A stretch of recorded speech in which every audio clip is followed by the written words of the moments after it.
ഇന്ന് നമ്മൾ ടൈപ്പ്റൈറ്ററിൻ്റെ 8ാമത്തെ ക്ലാസ്സാണ്. ഇന്ന് നമ്മൾ നോക്കുന്നത് ലൈൻ സ്പേസ് പൗളാണ്. Line space pawl. Okay, line space ലിവറിനോട് ചേർന്നിരിക്കുന്ന ചെറിയ കൊളുത്തിനെ ലൈൻ സ്പേസ് പൗൾ എന്ന് പറയുന്നു. ഓക്കെ, ലൈൻ സ്പേസ് ലിവറിനോട് ചേർന്നിരിക്കുന്ന ചെറിയ കൊളുത്തിനെയാണ് ലൈൻ സ്പേസ് പൗൾ എന്ന് പറയുന്നത്. ഇത് റാച്ചറ്റിൽ പ്രവർത്തിക്കുന്നതിൻ്റെ ഫലമായി ലൈൻ സ്പേസ് ചലനം ഉണ്ടാകുന്നു.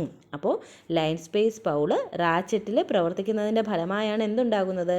ലൈൻ സ്പേസ് ചലനം ഉണ്ടാകുന്നത്. Burn out of the teeth of the cylinder ratchet wheel, it is caused for irregular line spacing.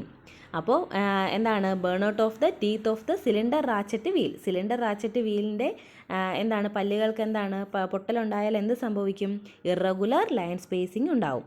Irregular line spacing ഉണ്ടായാൽ അത് എന്തിന് കാരണമാകും? ബാഡ് അലൈൻമെൻറ്റിന് കാരണമാകും. എന്താണ് ഈ അലൈൻമെൻറ്റും ബാഡ് അലൈൻമെൻറ്റും? ഈവൻ ലെറ്റർ സ്പേസ് ആണെങ്കിൽ അത് അലൈൻമെൻ്റ് ആണ്. അൺഈവൻ ലെറ്റർ സ്പേസ് ആണെങ്കിലോ അത് ബാഡ് അലൈൻമെൻ്റ് ആണ്. ഓക്കെ, അപ്പോൾ നമ്മൾ പറഞ്ഞത് എന്താണ്? ലൈൻ സ്പേസ് പൗളാണ്. ലൈൻ സ്പേസ് ലിവറിനോട് ചേർന്നിരിക്കുന്ന ചെറിയ കൊളുത്തിനെ ലൈൻ സ്പേസ് പൗൾ എന്ന് പറയുന്നു.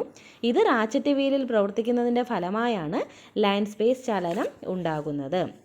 Burn out of the teeth of the cylinder ratchet wheel, it is caused for irregular line spacing. Irregular line spacing caused for bad alignment. എന്താണ് alignment?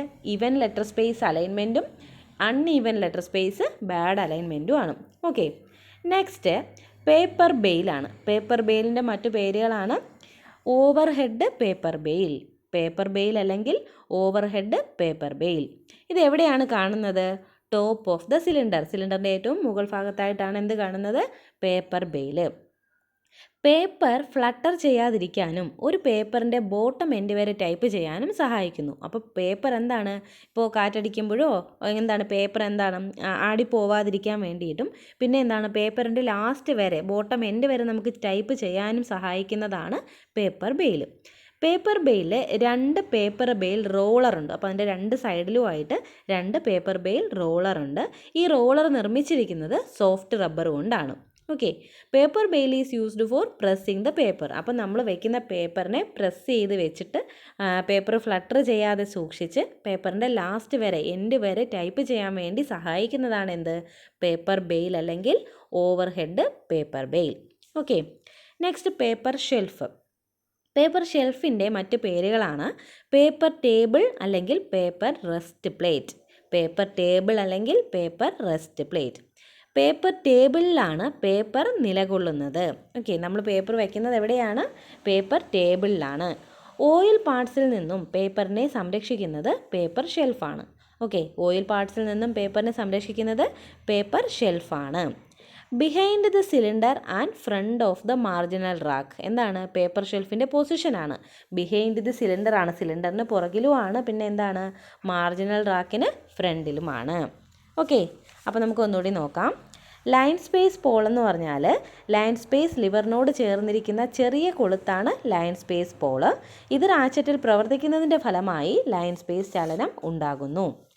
Burn out of the teeth of the cylinder ratchet wheel, it is caused for irregular line spacing.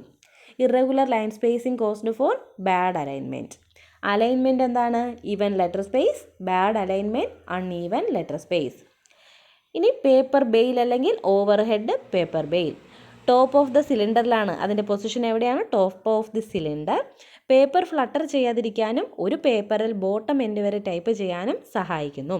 2 paper bail റോളറാണ് paper ബെയിലിൽ ഉള്ളത്. Soft rubber കൊണ്ട് നിർമ്മിച്ചിരിക്കുന്ന 2 paper റോളറാണ് ഇതിൽ ഉള്ളത്. Okay, paper bail is used for pressing the paper. Next paper shelf. Another names എന്തൊക്കെയാണ്? Paper table, paper rest plate. Paper ടേബിളിലാണ് paper നിലകൊള്ളുന്നത്. Oil പാർട്സിൽ നിന്നും പേപ്പറിനെ സംരക്ഷിക്കുന്നത് ആരാണ്? അത് പേപ്പർ ഷെൽഫാണ്. പിന്നെ അതിൻ്റെ പൊസിഷൻ എവിടെയാണ്? ബിഹൈൻഡ് ദ സിലിണ്ടറോ ആണ്, ഫ്രണ്ട് ഓഫ് ദ മാർജിനൽ റാക്കോ ആണ്. ഓക്കെ, അപ്പോൾ എല്ലാവരും നന്നായിട്ട് പഠിക്കുക. താങ്ക്